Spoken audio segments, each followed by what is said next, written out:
Salut à toutes et à tous, bienvenue dans La Carte, épisode 3. Aujourd'hui, on va parler de l'UFC 302 avec ce main event, Islam Makhachev contre Dustin Poirier. C'est parti.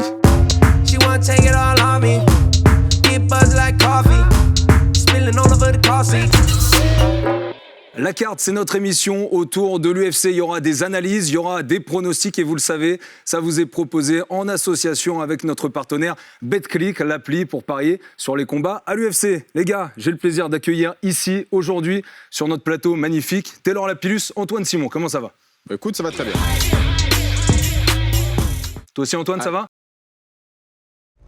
Très content d'être là, encore une fois. L'UFC 302, ça promet un gros événement quand même avec la ceinture des moins de 70 kg qui va être remise en jeu, Taylor ? On est régalé quand même en ce moment, à part l'UFC. Ils nous proposent des oppositions venues d'ailleurs. Et en plus, voilà, c'est que des gros événements, que des grosses oppositions, donc ça fait plaisir. Islam Makhachev, this guy is a killer.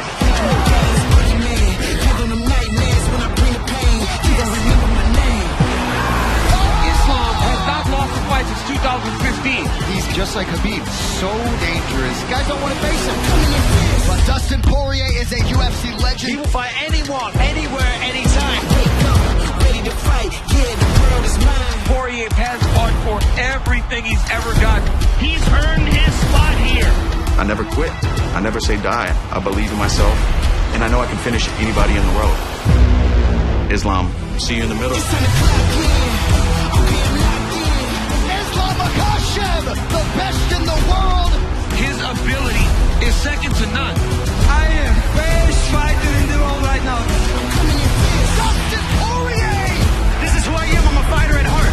I'll never quit it there. Let's go.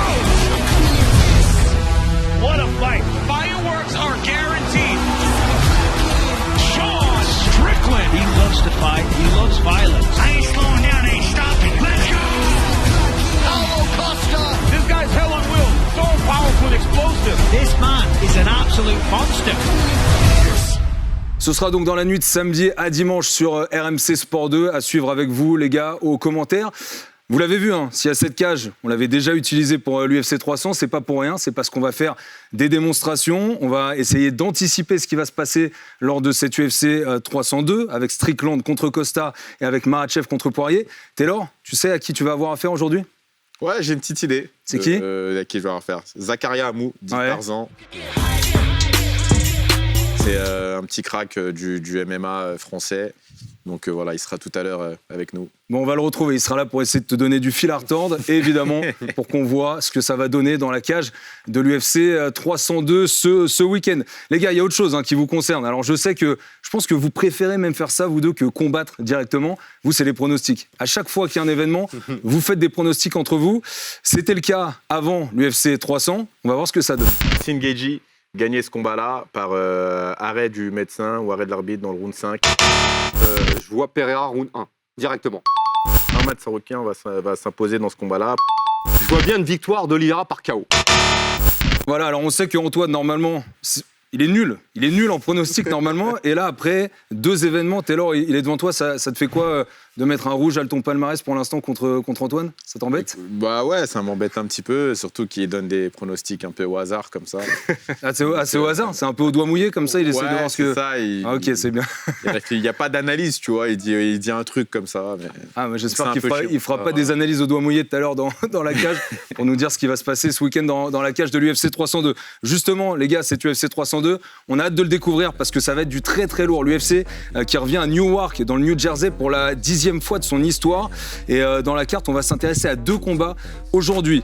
Le duel des 2 plus gros provocateurs de l'orga, Sean Strickland et Paulo Costa, l'ancien champion à Strickland des moins de 84 kg face donc à un ex-challenger de la KT. Et puis, une seule ceinture en jeu, ce sera chez les moins de 70 kg, Islam Makhachev contre Dustin Poirier, le vétéran contre le champion qu'on n'arrive pas à détrôner. Voici le programme de la carte.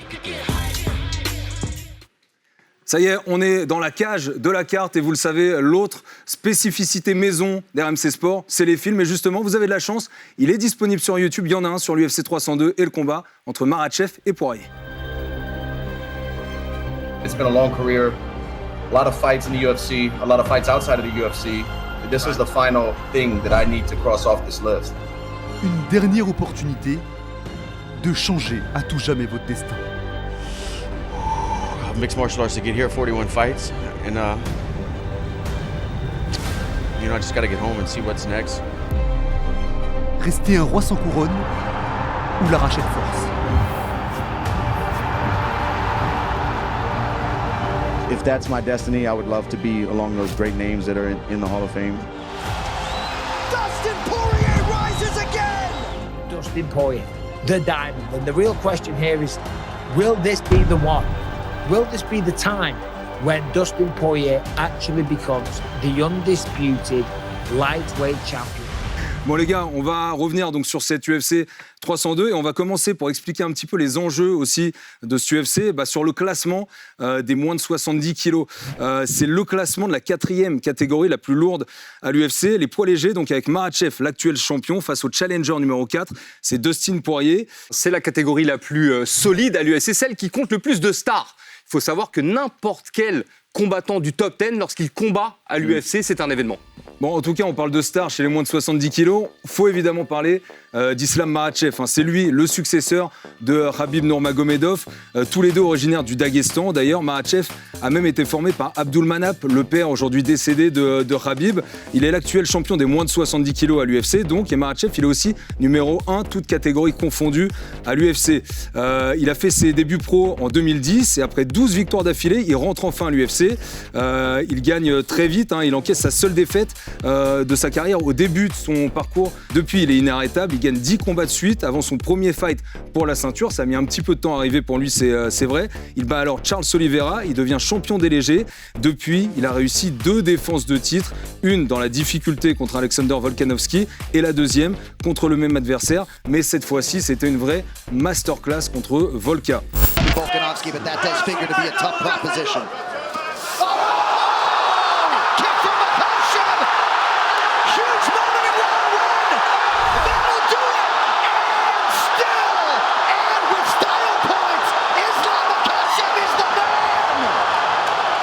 En face de lui, on a Dustin Poirier. Lui, c'est la plus grande légende de l'UFC, certainement, à n'avoir jamais obtenu de ceinture de champion unifié. C'est une carrière XXL pour Dustin Poirier. Il a commencé en 2009. Après 9 fights, il signe à l'UFC. Dans l'orga, il commence très fort, mais il encaisse quelques défaites qui lui empêchent de prétendre à une ceinture.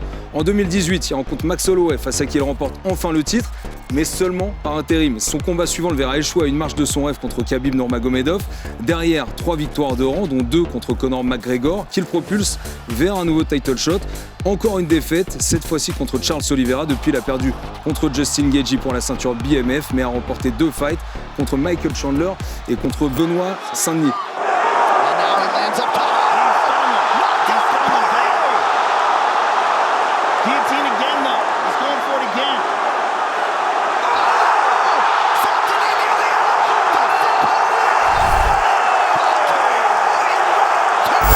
Antoine, c'est très clair, dans la carrière de Dustin Poirier maintenant, ce sera sa toute dernière chance. S'il perd contre Makhachev, normalement, il aura plus de chance pour un title shot et pour enfin devenir champion à l'UFC.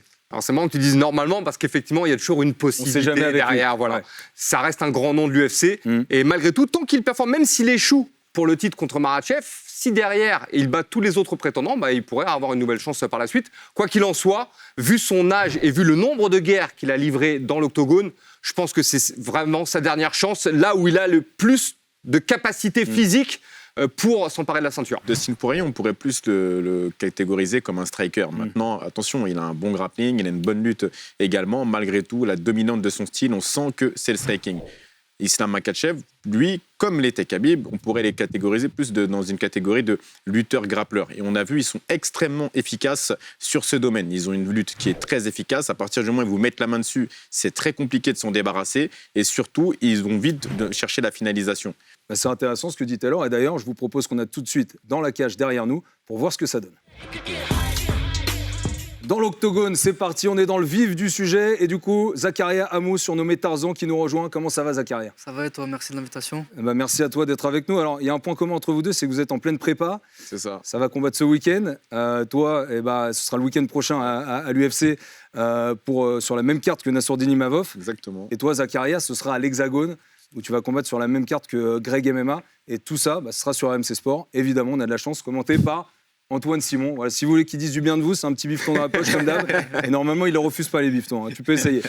Bon, les gars, en tout cas, on est très content de t'accueillir. D'ailleurs, ton surnom, Tarzan. C'est ça. Même surnom que Sean Strickland, qui va être sur cette carte de l'UFC 302. On verra si tu arrives à te mettre dans la peau de Sean Strickland sur la démonstration qu'on fera tout à l'heure. Les gars, si on est là, c'est donc pour montrer ce qui va se passer. En tout cas, essayer de donner des clés à ceux qui nous regardent de ce qui va se passer sur le combat Makhachev contre Poirier. Antoine, on va commencer avec ta clé. C'est assez simple puisqu'on va parler de la lutte de Makhachev, qui est évidemment son point fort. Il va devoir réduire la distance et user Poirier jusqu'à ce qu'il cède. Comment est-ce que ça va se préciser?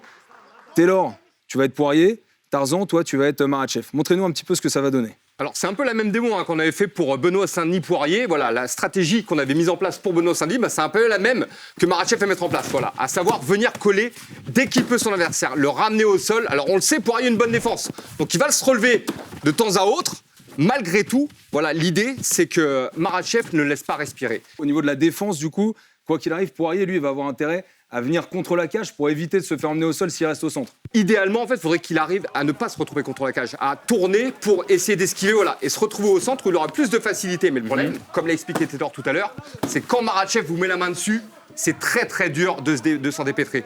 Voilà, ça c'est une situation qui pourrait très bien arriver durant le combat, à savoir Makhachev qui essaie de prendre le dos de Poirier, qui va essayer de l'étrangler, il pourrait d'ailleurs finir par l'étrangler, mais pourrait également le frapper, parce qu'il a un très bon grand hand power. Alors justement, on a vu que Poirier, lorsqu'il était un petit peu acculé en lutte, c'est arrivé contre Khabib, c'est arrivé contre Oliveira aussi, il a peut-être tendance à paniquer un petit peu. C'est ce qu'on a pu voir là sur ce qu'ils ont montré, les gars. En fait, Poirier, il a cette sortie voilà, qui fonctionne relativement bien. Il a failli soumettre Khabib Nurmagomedov avec sa fameuse guillotine. Donc là, on a vu la manière dont Tarzan est sorti de la guillotine magnifiquement. On peut imaginer également que Makhachev fera ce genre de sortie pour ne pas se retrouver pris dans la guillotine. Mais encore une fois, le danger de cette guillotine de Poirier, c'est que s'il ne l'a pas bien verrouillée, il va concéder une mauvaise position au sol. Et une fois qu'il se retrouve au sol, pour se relever derrière, c'est compliqué. Taylor, pour toi, l'une des clés pour Poirier, ça peut être d'utiliser les leg kicks.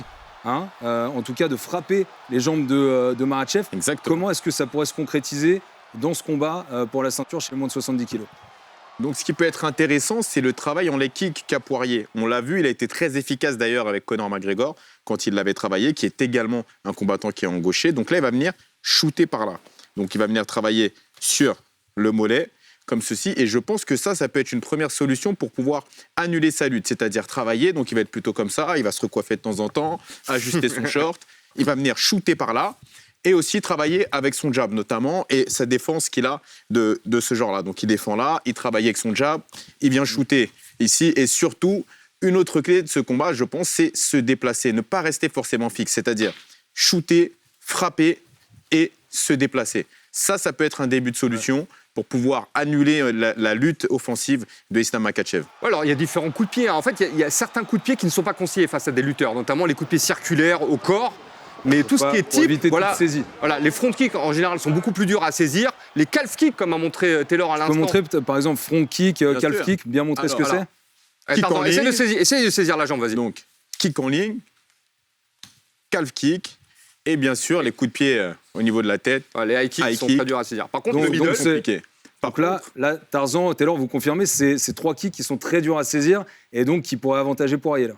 Ça peut de maintenir la distance. Exactement, permettre de maintenir la distance. Parce que tous ces coups de pied à cette hauteur-là vont être des... Voilà, vous l'avez vu, ça va être des kicks qui vont favoriser le contact. Ça les gars, je crois que c'est mon moment préféré de l'émission. Déjà parce que c'est le fight Antoine-Taylor. Déjà, on est assis aussi, donc on est un petit peu plus confortable que quand on est au milieu de la cage. Déjà, pour vous mettre en condition, les amis, j'ai une petite stat pas mal à vous donner, trouvée par Anthony Starpini. À chaque fois que Paolo Costa a été sur une carte, les 7 dernières fois, le champion a perdu sa ceinture. Ce qui veut dire que là, potentiellement, si on suit cette logique, Makhachev devrait perdre sa ceinture contre Dustin Poirier. Voilà, je vous mets en condition. Maintenant, je vous écoute. Prenez vos téléphones, allez sur BetClick et vous pariez. Quel est votre pronostic, Antoine? Makhachev contre Poirier, ceinture des moins de 70 kg, on t'écoute. Victoire de Makhachev par TKO. TKO pour Makhachev, donc tu penses que lui, finalement, il va se prendre au jeu du striking et qu'il va y aller avec Poirier? Non, je pense qu'il va faire la technique que j'ai dit, il va l'user, il va le fatiguer, il va lutter avec lui, il va l'emmener au sol et il va le terminer en ground and pound au 3e round. Taylor? Moi, je vois un finish round 2 Joue un combat assez ouvert dans le premier round qui va aller un peu dans tous les sens parce que Makhachev va prendre des risques, il va essayer de striker, donc il va se passer des choses divertissantes. Et puis je pense que dans le round 2, il va se faire tirer les oreilles, il va revenir sur sa stratégie de base, il va emmener au sol Dustin Poirier, puis il va lui prendre le dos et l'étrangler. Voilà. C'est pas mal, c'est deux avis différents, j'aime bien, forcément ça va creuser un écart quand on aura les résultats. J'ai quand même une cote super intéressante à vous proposer. On a vu par exemple que Poirier contre Khabib, même s'il a perdu, à un moment il pouvait placer cette guillotine. Ouais. Si Poirier case une soumission, peu importe le round, contre Makhachev, la cote elle est à plus de 20. Wow. Franchement c'est intéressant. C'est-à-dire que tu mets 100 € par exemple, tu ressors avec plus de 2000 €. Tu mets 100 €, tu repars avec moins 100 €. Ah d'accord, c'est ce que tu penses. Donc tu penses que c'est pas forcément à parier. Non, et toi ? Non. Moi je pense que ça se tente. Ça se tente quand même, hein. On l'a dit en début d'émission, tout est possible. C'est ça la beauté et la magie de ce sport. Donc moi je pense que ça se tente. Les gars, c'est quand même un combat qui sent la poudre. Sean Strickland, Paulo Costa. J'essaie de m'imaginer entre vous deux qui serait plus Sean Strickland, qui serait le plus Paulo Costa. Strickland quand même, toi. Bah, ça dépend de quel point de vue. La personnalité de qui ? De Strickland ? Ah non, je sais pas. Je suis pas un trash talker comme Strickland. C'est pas un trash talker, Antoine ? Je suis pas un trash talker comme Costa non plus. Ouais. Ah ouais. Les deux sont trash talkers, donc compliqué.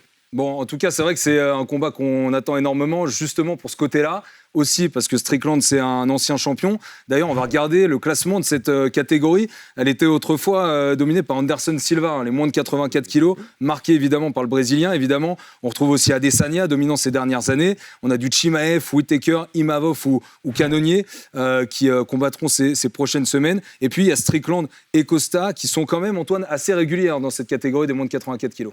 Ouais, c'est-à-dire qu'ils sont dans le top 10 et ils restent dans le top 10 pendant longtemps. Même si Costa n'a pas combattu pendant un long moment, il est resté quand même bien classé dans ce top 15 de la catégorie. Et c'est pas étonnant. Quand on voit son style, quand on voit sa puissance, on se dit sur un coup, il peut éteindre n'importe qui. Alors Sean Strickland, si vous ne le connaissez pas, tout simplement que c'est sûrement le plus grand taré de l'UFC actuellement. L'Américain, il a commencé sa carrière en 2008, après 4 défenses de ceinture au KOTC et aucune défaite. Il signe à l'UFC. Malgré quelques revers, il devient une valeur sûre qui fait le spectacle quoi qu'il arrive et à force d'être exposé, il use et il abuse justement du côté trash talker dont on vient de parler. En 2023, il domine le français Nassourdine Imavov. Quelques mois plus tard, et après une nouvelle victoire, il défie Israël Adesanya, alors champion des poids moyens à l'UFC. Et à la surprise générale, Strickland bat le néo-zélandais, signant tout simplement l'un des plus gros upsets de l'histoire de l'UFC. Personne ne s'y attendait. Pour sa première défense de ceinture, il perd contre Dricus du Plessis. Sean Strickland abandonne alors sa ceinture, mais il n'a plus rien à prouver. Avec un palmarès de 28 victoires pour 6 défaites, l'UFC continue quand même de lui faire confiance à Sean Strickland. Et face à lui, il y aura un Brésilien, il s'appelle donc Paulo Costa.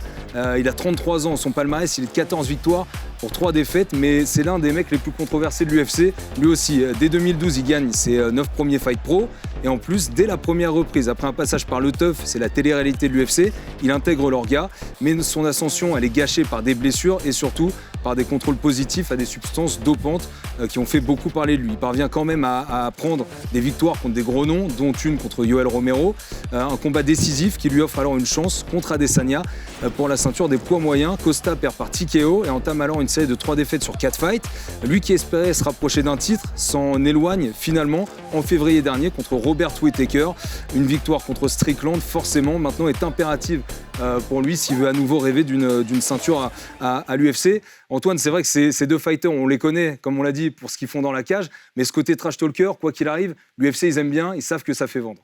Et c'est pour ça d'ailleurs que les deux sont toujours très bien classés, même s'ils ont des défaites, parce qu'ils savent faire vendre un combat. Ça joue, tu veux dire, en dehors du pur style fight. Mais c'est très important, en fait. Ils ont une fanbase qui est énorme. C'est-à-dire qu'à chaque fois qu'ils se déplacent, qu'ils aient gagné ou qu'ils aient perdu, peu importe, en fait. Les fans sont derrière eux, quoi qu'il arrive. Paulo Costa, on pourrait plus le catégoriser comme un striker. D'ailleurs, les deux, c'est un duel de strikers, très clairement. Les deux strikers très différents. Et des strikings exactement très différents, avec une défense un peu atypique du côté de Strickland, et puis une grosse puissance de frappe quand même à mettre au crédit de Paulo Costa. Ça y est, on est dans l'octogone. Tarzan, t'es encore chaud, t'as fait un premier round, t'es prêt pour le deuxième contre Taylor ? Toujours prêt, toujours prêt. Alors là en plus, dans cette carte, les gars, il n'y aura pas de troisième round. Donc je vous le dis tout de suite, c'est quoi qu'il arrive, un finish dans le deuxième. Ok ? Donc donnez tout, c'est pour maintenant. On a l'arbitre qui est là, il s'appelle Antoine Simon, il fait ça très très bien. Sean Strickland contre Paulo Costa. 2 combattants assez atypiques, notamment Sean Strickland. Tarzan, c'est toi qui vas le faire. D'ailleurs, vous avez le même surnom, hein, comme on le disait tout à l'heure. Antoine, ta clé, c'est notamment sur le striking de Sean Strickland. Il doit appliquer son volume de frappe habituel, d'après toi, pour empêcher Costa de s'exprimer. Comment ça va se concrétiser dans la cage? C'est marrant que tu dises ta clé, parce qu'en fait, il n'y a pas vraiment de clé pour Sean Strickland. Il fait toujours la même chose. Donc son style, c'est ça. Voilà. Il avance sur son adversaire. Ça, c'est déjà très pénible.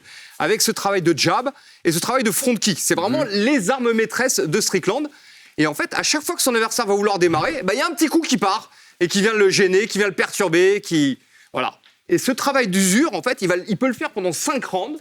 Il score les rounds, il marque ses points, et au final, il s'impose par décision. C'est aussi simple que ça. On a vu que Tarzan, il a commencé avec la garde assez particulière de Sean Strickland. Ouais. Remontre-la, s'il te plaît, Tarzan. Explique-nous en quoi il arrive à bien l'utiliser face à ses adversaires. Alors ça, c'est son talent à lui. Faudrait voir d'ailleurs comment Taylor arrive à transpercer la garde, mais effectivement, le fait, il utilise beaucoup ses avant-bras, en fait. Il va défendre là, il va revenir de l'autre côté. Donc ça laisse pas trop de possibilités à pouvoir placer les frappes, en fait. C'est assez dangereux comme frappe, mais bien utilisé, c'est quand même très efficace. En fait, la qualité défensive de sa garde fait qu'il peut continuer à mettre la pression en avançant. C'est-à-dire qu'il va être là, il va avancer et du coup, même si vous frappez, lui, il continue d'avancer parce qu'il défend en même temps les frappes. Et c'est ça qui est compliqué pour ses adversaires, de subir cette pression-là. Ok, on va passer à la deuxième clé. Taylor Costa, il va devoir rester à distance et miser sur son punch pour finir le fight. Comment est-ce que Costa va pouvoir appliquer sa puissance dans ce combat? En fait, ça va être très simple. C'est-à-dire qu'il va falloir jouer un petit peu sur les défauts qu'a Strickland et essayer de reproduire ce qu'a fait finalement Alex Pereira lors de leur combat. Donc, je pense qu'il va essayer de rester au départ à distance. Ce qui va être compliqué, c'est que la distance qu'il va mettre avec Strickland, il va subir un petit peu cette pression-là. Donc, à mon avis, il va falloir jouer sur l'explosivité qu'a Costa, parce qu'il en a beaucoup plus que Strickland. Donc, il va être là, il va subir possiblement la pression au départ, et puis d'un coup, exploser sur ce genre de crochet. Pour peu que la défense de Strickland ne soit pas encore bien carrée, il peut y avoir, sur une explosion, un crochet qui rentre. Il a une grosse puissance dans les jambes, Costa. Et en fait, il envoie du circulaire, il envoie du front kick, et il envoie surtout dans toutes les zones. Il envoie en bas, au milieu et en haut. Et avec quelqu'un comme Strickland, il y a peu de risques qu'il se fasse saisir la jambe derrière, d'autant plus à la puissance à laquelle il envoie. Ça y est, on y est les gars, les pronos avec Antoine, avec Taylor et sur l'appli BetClick. Est-ce que, Antoine, c'est Strickland qui va l'emporter? Est-ce que c'est Paulo Costa qui va l'emporter? Alors, selon moi, c'est Strickland qui va l'emporter, parce qu'il est plus technique debout, meilleure gestion des rounds. Encore une fois, son jeu lui permet de gagner les rounds, même s'il ne va pas finir Costa. Je le vois mal d'ailleurs finir Costa, parce qu'il est très solide. Par contre, je le vois dominer Costa jusqu'à la fin et s'imposer par décision. Je suis d'accord avec Antoine, je pense que Strickland va s'imposer par décision. Il a une meilleure expérience, il sait gérer les grands rendez-vous, ce que ne fait pas forcément bien Costa. Et son style lui permet de durer dans le temps sur les combats. Il sait bien gérer aussi son énergie, ce que ne sait pas toujours forcément faire Costa. Donc je le vois bien, effectivement, gagner les rounds, peut-être même gagner 3-4 rounds par rapport à Costa. Moi, je peux quand même vous proposer, si vous voulez gagner un petit peu d'argent sur BetClick, la supercote. Si Strickland l'emporte au dernier round, que ce soit par soumission, par KO ou par TKO, la cote, elle est à presque 15. Est-ce qu'il est capable de fatiguer Costa pour pouvoir faire un bon enchaînement et le mettre TKO, par exemple, au dernier round? Alors, franchement, avec ce que tu viens de me dire, je pense que je vais plutôt tenter la supercote de Poirier. Parce que celle-là, elle a du sens. Après, j'ai beaucoup de mal à imaginer Strickland finir Costa, vraiment. Et voilà, les amis, la carte épisode 3 touche à sa fin. Ça vous a plu, Antoine Taylor? Ouais, super. Ouais, bonnes analyses de Taylor, t'es fier de lui? Oui, je suis très fier de lui. Vous n'êtes pas toujours d'accord, mais là, et toi, t'es fier d'Antoine, ça va? Ouais, je suis fier. Bon, très bien. Avant de vous quitter, pour que vous gagniez encore un petit peu plus d'argent, même si je ne sais pas si vous en avez besoin d'argent, mais ça fait toujours plaisir. Lui, il n'en a pas besoin. Lui, il n'en a pas besoin, très bien. Lui, il est bien. D'ailleurs, il est bénévole ici. Il est bénévole à chaque fois qu'il vient chez RMC, et ça, on en remercie. Les gars, je vous propose quand même un combiné que vous pouvez jouer sur BetClick. C'est simple, ça suit vos 2 premiers paris. Makhachev vainqueur avant la limite. Il a 5 rounds pour le faire. Ça pourrait quand même, il y a de grandes chances que ça marche. Strickland vainqueur, peu importe la manière, décision, TKO, KO, soumission.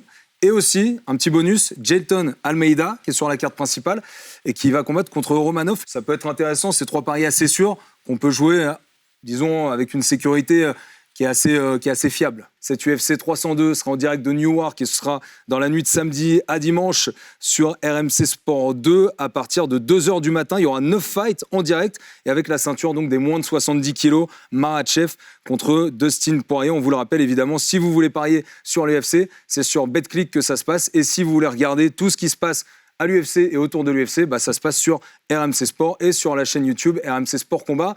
Antoine Taylor, merci beaucoup d'avoir été à mes côtés à nouveau pour cette carte 3e édition. Merci à tous ceux qui ont travaillé sur cette émission et merci à Tarzan d'avoir été avec nous pour les démonstrations. On se retrouve très vite dans la carte épisode 4. Ciao. She wanna take it all on me. Get buzzed like coffee. Spilling all over the car seat.